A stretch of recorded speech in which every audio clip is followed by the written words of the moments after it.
Presiden Warisan Datuk Seri Muhammad Syafiee Apdal mengesahkan tidak akan mengadakan sidang media hari ini. Dan ketika dihubungi Asrawani, Syafiee tidak mendedahkan alasan ia dibatalkan.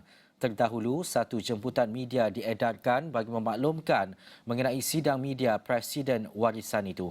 Sidang media itu dipercayai untuk mengumumkan beliau mempunyai sokongan majoriti ahli Dewan Undangan Negeri Adun Sabah. Sementara Setiausaha Agung Gabungan Rakyat Sabah GRS, Datuk Seri Masidi Manjun semalam menegaskan pengerusi GRS masih menerima perakuan dan sokongan daripada majoriti besar Adun Sabah untuk terus memimpin kerajaan negeri sekarang.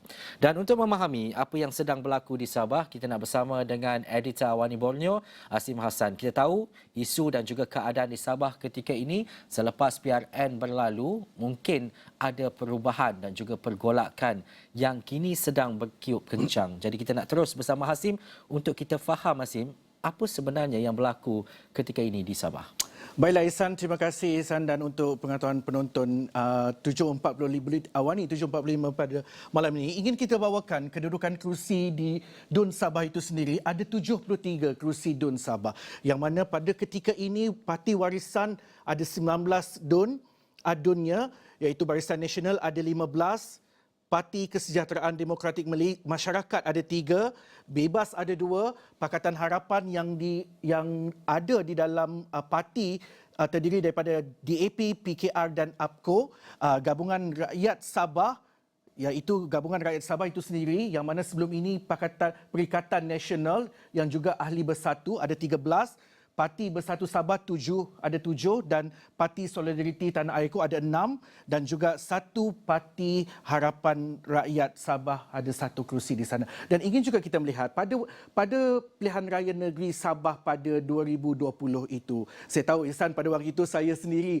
berada di Sabah membuat liputan, dan kita tahu pada waktu itu tertubuhnya kerajaan negeri Sabah itu adalah atas sokongan daripada Perikatan Nasional, Barisan Nasional dan Parti Bersatu Sabah (PBS). Pada waktu itu Perikatan Nasional terdiri daripada STAR dan juga Bersatu pada waktu itu.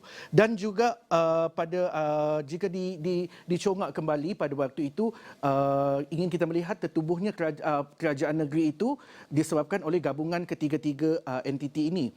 Tetapi juga mendapat sokongan daripada calon-calon bebas pada waktu itu yang menyatakan sokongan kepada kerajaan yang dipimpin, yang pada waktu itu memilih Datuk Seri Haji Jinur sebagai Ketua Menteri Sabah selepas pilihan raya negeri ke-16 itu.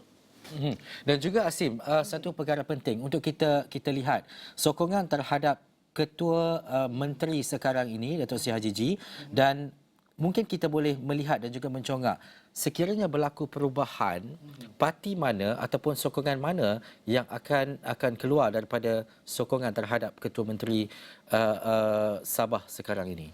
Okey Ihsan, ingin juga kita lihat di sini yang mana sokongan Adun Sabah kepada Ketua Menteri Datuk Seri Haji Jinur. Kita lihat di sini. Sebelum itu ingin kita melihat dekat DUN Sabah cukup unik, yang mana kerajaan negeri yang mentadbir, yang memerintah boleh melantik adun dilantik bagi menguatkan sokongan kepada sesuatu kerusi DUN itu. Maknanya pembuat keputusan dan sebagainya, sokongan untuk meluluskan sesuatu akan mudah dengan adanya adun dilantik. Sepanjang yang saya tahu, dan ni ada 6 adun dilantik, yang mana jika dilihat kepada data yang kita keluarkan di sini, Gabungan Rakyat Sabah, iaitu kalau bila melihat kepada Gabungan Rakyat Sabah, kita tahu dia adalah consist of terdiri daripada SAPP, STAR dan PBS. Ini kita ingin cerapkan. Yang mana Gabungan Rakyat Sabah adalah terdiri, 13 adun ini adalah terdiri daripada adun-adun yang sebelum ini bertanding atas tiket Perikatan Nasional, yang juga bekas ahli bersatu yang telah keluar pada 10 Disember lalu. Yang mana ada 13 adun yang menang pada PRN 20, termasuk 2 daripada bebas yang masuk menyertai Bersatu dan juga kini menjadi ahli GRS, dan 2 adun dilantik daripada Bersatu yang kini juga adalah ahli GRS. Yang kedua adalah PBS, ada 7.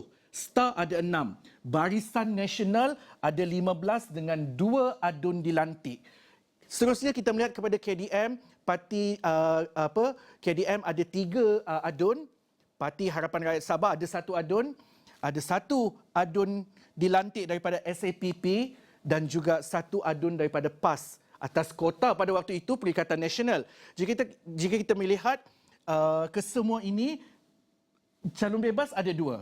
1 daripada Dun Kuamut, 1 Dun Segama. Yang menariknya juga bila kita melihat kepada calon bebas ini di Dun Segama itu, Datuk Muhammadin Ketapi sebelum ini warisan menyertai Bersatu, keluar Bersatu, menyertai PBM, dan kita masih lagi menjadi tanda tanya sama ada dia masih lagi menyokong ke tidak kepada sokongan kepada Datuk Seri Haji Jinor sebagai Ketua Menteri Sabah. So jika kita disyongak di sini 47 kita tambah dengan 6, maknanya dia akan jadi kepada 57 perkara itu. Tetapi saya juga ingin bawakan, bila kita melihat kepada perkara itu, tidak mudah untuk kita melihat bagaimana coraknya. Yang mana 15 perkara itu tadi calon Barisan Nasional ditambah dengan 2 daripada calon adun yang dilantik. Jika sekiranya Barisan Nasional itu Ihsan menarik sokongan kepada kerajaan GRS itu yang sebelum ini mereka menyokong atas dasar Perikatan Nasional, Barisan Nasional dan juga Parti Bersatu itu, jika mereka menarik sokongan itu, 57 tolak kepada 17 itu sendiri maknanya akan ada kepada 36 kerusi. Yang mana itu merupakan orang kata majoriti mudah